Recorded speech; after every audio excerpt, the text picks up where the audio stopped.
And some news just coming in. India's first case of COVID-19. The medical student who had returned from Wuhan has once again tested positive for COVID-19. She was tested on January 2020, becoming the first positive case in the country. She was a medical student in Wuhan, was tested positive following her return. She now is tested positive after 1.5 years, according to DMO. She is asymptomatic in quarantine right now, in fact isolated because she is a positive patient. She is being monitored. She is not vaccinated yet. Gopi Krishnan is getting us more details on that front. Gopi, 30th of January 2020, India reported its first case of COVID-19 of this female student, a 23-year-old. Now she's not been vaccinated a year on, but she's still doing fine, thankfully. What can you tell us? Well, Sneha, we already know that it is not rare that patients who test positive once get reinfected.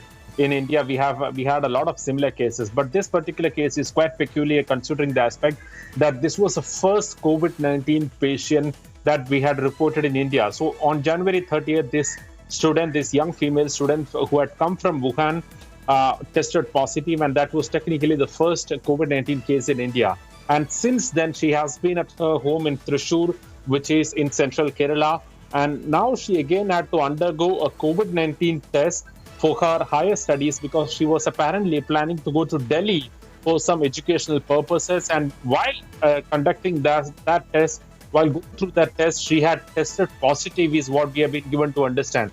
According to the Thrissur district medical officer, there is nothing to worry about her health condition. She remains to be stable. The fact that she is positive in RT-PCR, however, she had again tested negative, or she was first tested negative in the rapid antigen test. But because of the suspicion, she was again she had to undergo an RT-PCR test in which she had turned positive.